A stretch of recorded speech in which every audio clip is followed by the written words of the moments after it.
at the Well Collective in Richmond, Virginia with some of our wellness gurus, our ladies, our sisters from the neighborhood. We have Natasha Freeman, the founder of Lucid Living, which I can't wait to talk to you about this, and Ashely Williams. You are here as a part of the Well Collective, the founder of the Well Collective, and BareSoul Yoga. Yeah. Well, let's start with where we are right now in the essence of being present. So talk about the Well Collective. How did that come about? What is it? Yeah, so the Well Collective, I'll first say, is just something that's spiritly and divinely guided. Right here, located in Shockoe Bottom. We are a space that is meant to be a conscious community space for people that are offering wellness services to give to the community, but then also a space where our community come in to receive. So we have an apothecary, we have a studio space where wellness practices like yoga and meditation and movement and breath work are offered, and then we also have services such as Reiki and acupuncture that are coming in all the phases as we kind of grow. I love it. I love all the variations. Let's talk about Lucid Living. Yeah, Lucid Living, it's a holistic wellness studio. We're located right down the street from where we're at now, on the corner of 3rd and Gray Street, which is like, for me, like in the heart of the city. Yeah. It's like right in the middle of it all. Yeah, and what do you do at Lucid Living? It's a platform for me to be able to share not only the gifts that I have collected over the last 15 years of being in business, but also being able to offer a platform for other practitioners to be able to share their experiences and their gifts to the community. So that's really what Lucid Living was built on. I love that. I love that. I'm actually really interested in kind of like your personal evolutions and how you got here and how you realized that wellness was something that you didn't just want to practice privately, as many of us do, but something that you actually wanted to bring into your community. So, I mean, let's see, Ashely, like, let me know, what is kind of your personal journey that brought you here?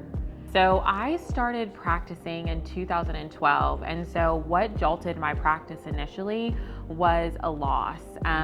So I lost my aunt due to cancer, and I always bring her name into this space because it's a big part of my journey, but her name is Josephine Sonora Bennett.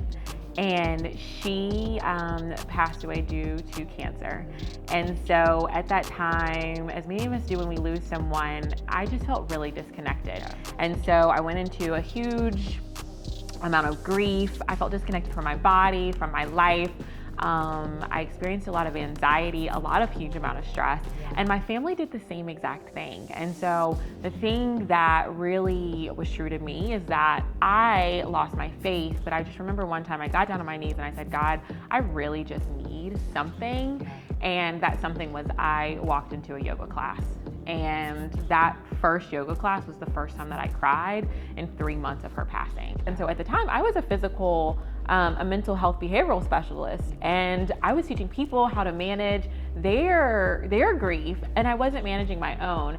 And so that's when community came a huge part of my practice, and really wanting to meet the need of introducing the practices that I was learning through yoga. Yeah, that's awesome. Natasha, what is your journey? Yeah. Well, similarly, it started in yoga. Like it started in yoga, but it started 12 years ago. 12 years ago, I had a nervous breakdown. I had a nervous breakdown, and I didn't really know what to call it then, so I just felt like I was losing it, whatever that meant. I was in the financial advising firm. Nothing to do with it, right? I'm in the financial advising firm. I'm moving through life. I believe, like, quote unquote, financially, I'm successful and all these things. And then at the same time, though, I'm the most unhealthiest I've been in all the areas, mind, body, and spirit in my life. And so I literally just decided, I looked it up, told me what it was. I said, oh, it's gonna connect my breath and my movement. Hey, it has to be better than where I'm at right now. So I decided to see what they had going on. It was a yoga studio here, local in Richmond, Virginia, and I went to that class, and literally I feel that class saved my life. That was the beginning of my wellness journey. There's something that we all three have in common. Anxiety brought us to yoga.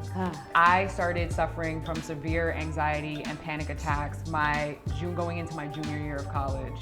And it was over the summer at home. And I remember the first panic attack I had, my mother rushed me to the hospital. I thought I was dying. Couldn't breathe, sweaty palms, couldn't swallow, was cold, was hot. I didn't know what the hell was going on. And it's interesting because when I first started having it, my mother told me, because it's also partially hereditary for me, she said, one day you're gonna be grateful for it. And I was like, this? I don't know what you're talking about, ma'am. But she was like, one day you're gonna be grateful for it. She's like, because some people tilt the scale and push themselves so far that they do truly break. Your anxiety is your body's alarm clock. Those symptoms that kind of creep up on you are the alarm clock.